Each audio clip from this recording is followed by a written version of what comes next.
Hello everyone, आप सबका स्वागत है मुस्तारा खातून चैनल पर। आज मैं आपको इम्पोर्टेंट बात बताने जा रही हूँ EWS DG कैटेगरी के तहत एडमिशन के बारे में। EWS DG कैटेगरी के तहत ऑनलाइन रजिस्ट्रेशन शुरू हो चुका है।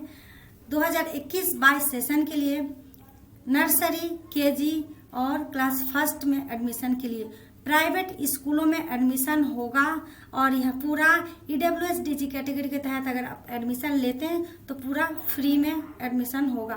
तो रजिस्ट्रेशन करने के टाइम आप क्या क्या ध्यान रखें, इस वीडियो को पूरा देखिएगा ताकि आपके बच्चों का एडमिशन अच्छे से हो सके। तो 7 तारीख यानी 7 अप्रैल से एडमिशन के लिए रजिस्ट्रेशन शुरू हो चुका है और ये 26 अप्रैल तक चलेगा। उसके बाद एक लिस्ट जारी होगा 30 अप्रैल को। ठीक है, तो क्या ध्यान रखना है, कैसे रजिस्ट्रेशन करवाना है, आप सारे डॉक्यूमेंट्स वगैरह इकट्ठा कर लीजिए। और ऑनलाइन होगा तो घर पर भी कर सकते हैं नेट से, या किसी इंटरनेट वालों के पास जाकर भी आप रजिस्ट्रेशन करा सकते हैं। तो उस चीज को आप ध्यान में रखते हुए कराइएगा। चलिए शुरू करते हैं कैसे रजिस्ट्रेशन कराना है। सबसे पहले आपको आधिकारिक वेबसाइट पे जाना, edudel.nic.in। ये देखिए आ गया है इनका वेबसाइट। इसमें आप जब क्लिक करेंगे तो इनका आधिकारिक वेबसाइट खुल जाएगा। यहाँ पर देखिए EWS DG admission and free shift admission लिखा हुआ आएगा। यह नया है, बिल्कुल 2021-22 सेशन के लिए है। उसमें क्लिक करिए तो फॉर्म भरना स्टार्ट हो जाएगा। आगे और कहाँ पर क्लिक करना है और नीचे चलिए, यहाँ पर देखिए लिखा है पहला और दूसरा। ये हमारे लिए बहुत ही इम्पोर्टेंट है। नए आवेदनकर्ता के लिए पंजीकरण नर्सरी, प्री नर्सरी से कक्षा 1 तक। ये है EWS DG कैटेगरी के तहत एडमिशन। उसके बाद आगे खोलकर यहाँ देखिए, इस जब फॉर्म भरेंगे तो आपको यहाँ चेतावनी दिया गया है। यहाँ पे ये ऑनलाइन भरे गए हैं विवरण तथा बाद में प्रस्तुत किए गए दस्तावेज। जब आपका फॉर्म भरा जाएगा उसके बाद जब वो चेक करेंगे डॉक्यूमेंट्स वगैरह, तो यहाँ बताएंगे इसके बीच यदि जांच के समय कोई अंतर पाया जाता है तो ऐसी स्थिति में दाखिला नहीं दिया जाएगा। वह कानून के अनुसार उचित कार्रवाई भी की जाएगी। यानी जो आपका सही है, सही डॉक्यूमेंट्स है, सही जानकारी है जो आपके लिए, वही आप फॉर्म में भरिएगा। ठीक है, तभी आपका सही से रजिस्ट्रेशन होगा और एडमिशन के लिए अच्छा मौका मिलेगा। ये एक मेन पॉइंट हुआ। और सेकंड नंबर पॉइंट क्या आपको ध्यान रखना है कि आपके एरिया में, आपके आसपास जो भी आपको अच्छा स्कूल लगता है वो नजदीक होना चाहिए। जो भी नजदीक का अच्छा स्कूल है उसको ही आप टिक कीजिएगा, वही आसपास वाले ज्यादातर स्कूल को टिक कीजिएगा। सबसे पहले अगर आपको 1 किलोमीटर के अंदर में स्कूल मिलता है तो उसको टिक करने के लिए बोलिएगा। उसके बाद 3 किलोमीटर के अंदर जितने सारे स्कूल है वो सारे टिक कीजिएगा। लास्ट में आप 5 किलोमीटर की दूर के स्कूल को भी टिक कर सकते हैं। जहां पर भी ज्यादातर कोशिश है आपके नजदीक वाले स्कूल को अगर आप टिक करके रखते हैं तो आपका चांस 100% लगभग मिल सकता है, बच्चों का एडमिशन हो जाएगा। EWS DG कैटेगरी के तहत एडमिशन है।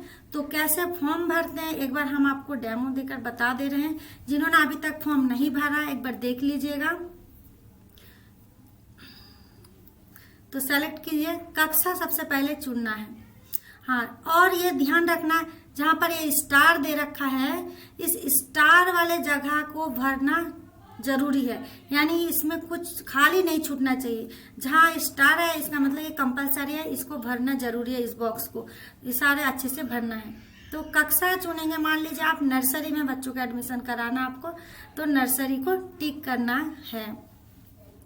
एक चीज हो गया। उसके बाद बच्चे का नाम बहुत कंपलसरी स्टार दिखा रहे हैं तो नाम डालना है। यहाँ पर लिखा है पहला नाम, फिर सेकंड बॉक्स में लिखा है मिडिल नेम यानी मध्य नाम और लास्ट नाम। ठीक है, तो आपके बच्चों का अगर एक ही नाम है, कोई समीर है तो सिर्फ समीर लिखना है। या जो भी XYZ मैं करके बता रही हूँ आपको, आपके बच्चों का नाम जो होगा, किसी का मोहम्मद समीर है तो मोहम्मद लिखना है फर्स्ट में जगह में, और लास्ट में समीर लिखना है, या सेकंड में आएगा समीर, लास्ट में कुछ नहीं है। किसी का नाम ऐसे होता है मोहम्मद समीर अली, तो फर्स्ट नेम में मोहम्मद आएगा, मिडिल नेम में यानी बीच में समीर डलवाना है और लास्ट में अली।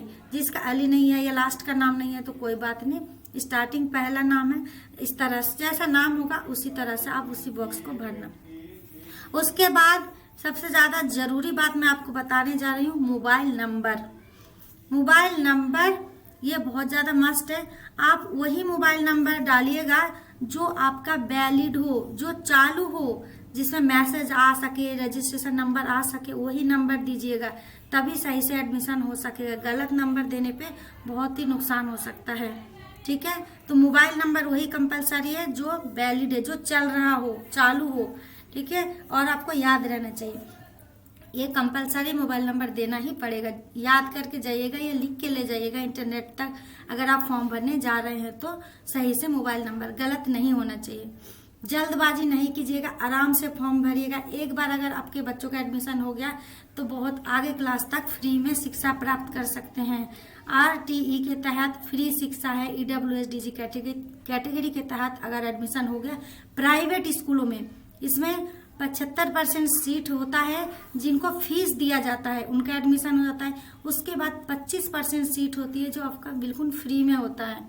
उसके बाद यहाँ पर लिखा ईमेल एड्रेस, यहाँ पर लिखा ईमेल एड्रेस यदि कोई हो, अगर आपका है तो ही डालना, नहीं है तो नहीं भी डाल सकते हैं। और अगर जरूरी है आप में, उसमें बहुत सारे आपको मैसेज वगैरह जानकारी अच्छी आती रहती है, तो अगर आप चाहते हैं तो आपका ईमेल आईडी अगर नहीं है तो ईमेल आईडी आप बनवा सकते हैं पहले, उसके बाद आप आराम से फॉर्म भरना चालू कीजिए। इसलिए मैं आपको बता दे रही हूँ क्या क्या जरूरी है। एक तो नाम वगैरह सही से भरना, फोन नंबर सही से भरना, फोन नंबर लिख के ले जाना, ईमेल आईडी किसी से बनवा लीजिए आस पड़ोस से या उन्हीं नेट वालों से पहले, और उसको नोट कर लीजिए किसी नोटबुक में, ताकि आप चेक करना चाहे तो वही ईमेल आईडी वगैरह याद रहे, आपको भूले ना। और ज्यादातर लोग क्या करते हैं, ईमेल आईडी उनका डाल देते हैं जो नेट में फॉर्म भर रहे हो, उन्हीं वो अपना ही डाल देते हैं उल्टा सीधा। तो ऐसा कभी मत कीजिएगा, डालना है तो सही वाला डालिए, जो आप या तो खुद आप ईमेल आईडी पहले बना लीजिए अगर नहीं है तो। उसके बाद जेंडर तो पता ही है, लिंग क्या है, बच्चा पुरुष है कि महिला है, ठीक है। हाँ, ट्रांसजेंडर वाले बच्चों किसी का भी, उनका भी एडमिशन है, उनके भी कैटेगरी में नाम आ सकता है अगर वो फॉर्म भरे तो आप सही से, जैसे आपकी लड़की है तो महिला में, फीमेल में टिक करवा दीजिएगा, वो तो खुद ही कर देंगे उतना। उसके बाद डेट ऑफ बर्थ, जन्म तिथि बहुत ही कंपलसरी है। देखिए डेट यहाँ पे डालना है, किसी का अगर 11 तारीख को डेट हुआ है, जन्म हुआ है तो 11 डालना है। उसके बाद महीना अगर देखिए कि मार्च में हुआ है कि अप्रैल में हुआ है, कि अप्रैल डाल दीजिए यहाँ पे, अप्रैल, इस तरह जिस आपके बच्चों का जन्म तिथि जो होगा वही डालना। उसके बाद ईयर डाल दीजिए, मान लीजिए 2018 डालिए, 19, 20, 21, 18 नहीं 17 डाल दीजिए, 17 जो भी हुआ, आप जैसा भी हो उस हिसाब से, उम्र के हिसाब से देखा जाएगा ना कि केजी है या नर्सरी है, इसलिए मैं बता रही थी।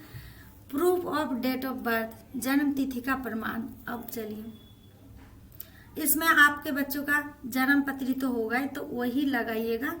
कोशिश कीजिए कि आपके बच्चों का जन्म प्रमाण पत्र आप ले जाएंगे वही लगाना है। उसके अलावा भी जिसके पास नहीं है फिलहाल तो कुछ भी लगा सकते हैं, लेकिन वो कंपलसरी है। जन्म तिथि हो गया। उसके बाद अगर किसी के पास नहीं है तो आंगनवाड़ी का रिकॉर्ड वगैरह से भी आप फॉर्म भर सकते हैं। आप घबराए नहीं कि हमारे पास जन्म पत्री नहीं है, बच्चों का नहीं बना है। किसी का हॉस्पिटल का कागज वगैरह होगा, रजिस्टर रिकॉर्ड होगा नर्स वगैरह का दिया हुआ, तो वो भी काम आ सकता है। यहाँ ऑप्शन में दिया हुआ है फॉर्म में। आप घबराए नहीं। कोई सोचते हैं बच्चों का जन्म पत्री अभी तक बन के नहीं आया, मेरे बच्चे 3 साल के हो चुके हैं। 31 मार्च तक बच्चा 3 साल हो जाना चाहिए। अगर बच्चों की उम्र 31 मार्च 2021 को 3 साल का हो चुका है तो वो नर्सरी के लायक है, और अगर 4 साल से ऊपर हो चुका है तो केजी में बच्चों को आप डाल सकते हैं। समझ में आ गया उम्र के हिसाब से। उसके बाद लगाने के बाद अब आते हैं कुल वार्षिक आय, यानी इनकम कितना होना चाहिए।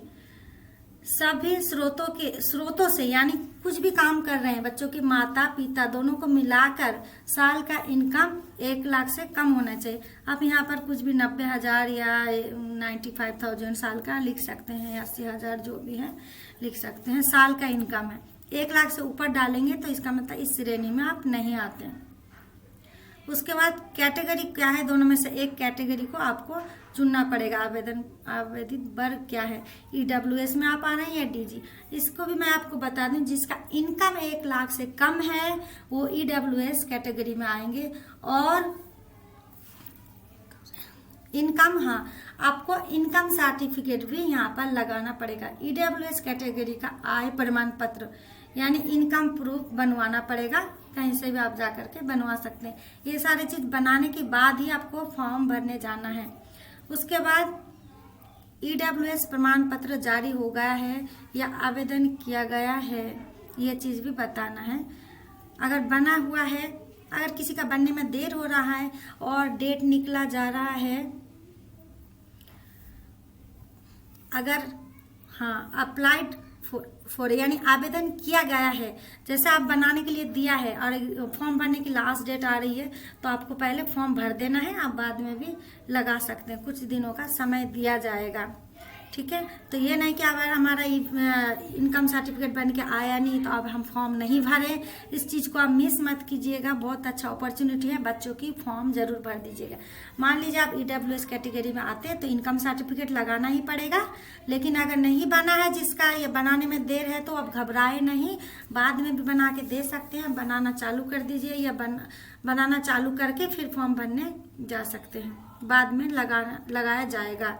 उसके बाद डीजी कैटेगरी, हाँ डीजी कैटेगरी किस टाइप के डीजी में आते, कौन कौन आते हैं, SC ST OBC, children with disability और ऑर्फन, ट्रांसजेंडर, ये सारे किस में आते हैं, डीजी कैटेगरी के अंदर आते हैं। तो अब इनमें से आपका जो है, जैसे आप हाँ मान लीजिए एससी कैटेगरी के अंदर है तो अब एससी सर्टिफिकेट लगाना पड़ेगा आपका। और जो ओबीसी कैटेगरी में है तो ओबीसी सर्टिफिकेट जरूर बना होगा। लेकिन आपको ध्यान रखना है ये नॉन क्रीमी लेयर होना चाहिए। ओबीसी में नॉन क्रीमी NCL लिखा होगा, तभी आपका अच्छा प्रूफ माना जाएगा। ये कंपलसरी है लगाना। जो डीजी कैटेगरी में आते हैं, जो ईडब्ल्यूएस कैटेगरी में आते हैं तो उनको वो वाला प्रूफ देना है। और जो ओबीसी वगैरह है तो उनको ईडब्ल्यूएस का टिक नहीं करना है, डीजी में टिक करना है और उनको इनकम सर्टिफिकेट देने की जरूरत नहीं है। उसके बाद प्रूफ ऑफ डीजी जैसे क्या क्या है प्रमाण पत्र में, वही है कास्ट सर्टिफिकेट, ठीक है, वो तो मैंने बता दिया आपको। कास्ट सर्टिफिकेट जैसे जिसमें आप आते हैं, जिस कैटेगरी में ओबीसी में तो ओबीसी का लगाना है, ठीक है। इस तरह से आपका फॉर्म भर के कंप्लीट हो जाएगा। और रजिस्टर में क्लिक करेंगे जैसे ही तो आपका एक रजिस्ट्रेशन नंबर आ जाएगा। इस नंबर को आप अच्छी तरह से संभाल कर रखना, लिख कर रख लीजिए या एक पेज निकलवा लीजिए इंटरनेट वाले से, उस पेज को संभाल कर रखिए। उसके बाद सेकंड आपका फॉर्म भरने का चालू होगा, वो इंटरनेट वाले खुद भर देंगे। जो भी डाउनलोड करना है, फोटो लगाना है, डॉक्यूमेंट्स लगाना है, ये सारा चीज़ वो कर देंगे। इस तरह से आप सारा चीज़ संभाल कर नोट करके रख लीजिए। और इसके आगे जो भी डेट होगा, कब इसका एडमिशन का लास्ट डेट है या कब इसका निकलेगा, ड्रॉ कब होगा, मैं आपको बताती रहूँगी। आप मेरे चैनल को सब्सक्राइब जरूर करके रखिए। Thanks for watching.